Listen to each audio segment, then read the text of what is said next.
Well, I'm out here trying to do what should have been winter cutover, knocking down, the winter annual type weeds that come back in the fields. And I get to smelling burning leaves, and I'm thinking, well, somebody's burning leaves. They've raked up their leaf pile. And then all of a sudden I started seeing the smoke coming out from under my hood, and I made a mad dash back over here to where I had water and the leaf blower. And sure enough, I had a bird nest up under here. Right up under there on the exhaust manifold.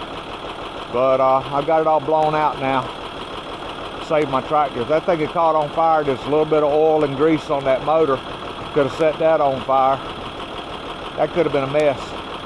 Always some kind of action-packed, exciting adventure here on the little farm. Well, let's go back to work. Y'all jump on the tractor and ride with me. I was out here 2 nights ago, basically just trying to smooth this ground out a little bit. Where I had a real bad erosion problem from that monsoon that we had with the 5 inches of rain that came in here last year, just after I planted this field. This spot started washing about right in through here and all down through there. So what I'm trying to do with this disc harrow behind me is cut this up enough, and I'm hoping I can take the seed bed finisher with its cultivator tines and rolling baskets and get that smoothed out.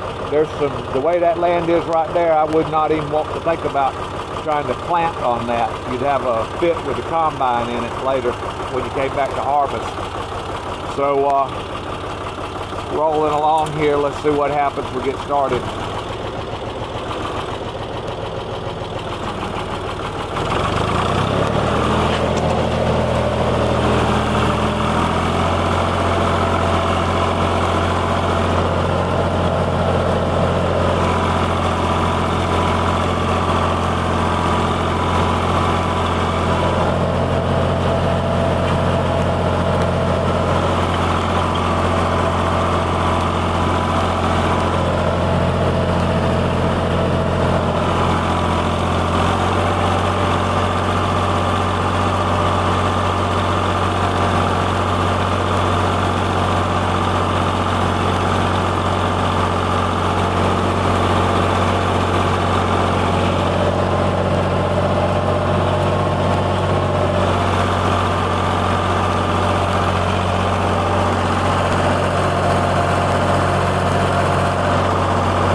got about half of it done. Sun's starting to go down.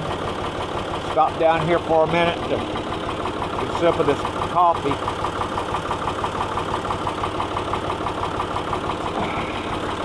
Yeah, this little tractor, as far as I'm concerned, somewhere around 48 horsepower. It pulls that disc fairly well. Of course, as you can see by the tires, I got wet ground. The dirt sticking to the tires like that. Now, I'm not dropping the disc fully in the ground because I really don't want to cut it that deep. I just want to cut it deep enough to get the surface weeds destroyed. This is just the end of March, April, May. I'm not going to mess with trying to plant until the end of May. Found out last year that I got a little better benefit with some of that later planting that I did. So I'm going to back off a little bit this year. But yeah, with the 40-20, you can throw the wheels up in the air and drop this thing in the ground and roll, and the 40-20 don't even hardly know it's back there. It's working this little Ford a little bit. Of course, that's you know, about half-size tractor, 3-cylinder diesel engine. But it's not hurting it because I finally got that radiator cap problem solved, and I'm not spitting all my water out. And it's cooled down a little bit now from me sitting here smoking a cigar, drinking coffee. But it was peaking and holding right on that 190-degree mark. Of course, that's just a mark. The highest I've ever seen this tractor go was right about 200. But I'm well pleased with the way this little tractor's been performing. I'm glad I got the alternator belt fixed. Well, let's roll on out here and get another one.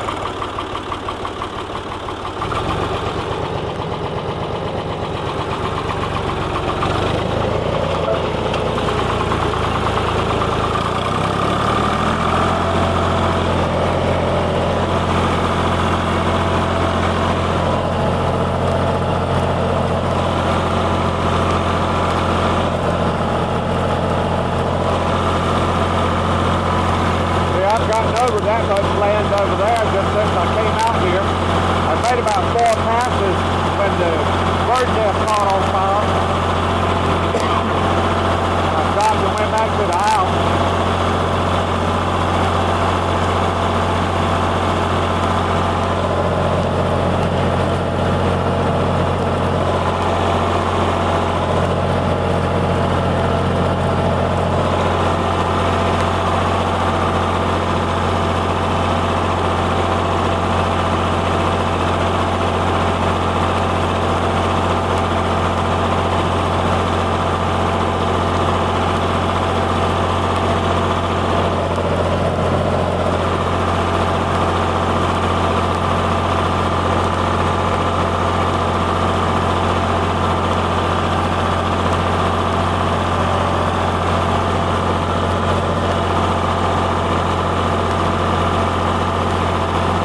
but I like how this is working out, putting this disc behind this very, very fuel efficient tractor. I have probably burned, I have been over the whole farm now, about 23 acres of land with the vertical tillage.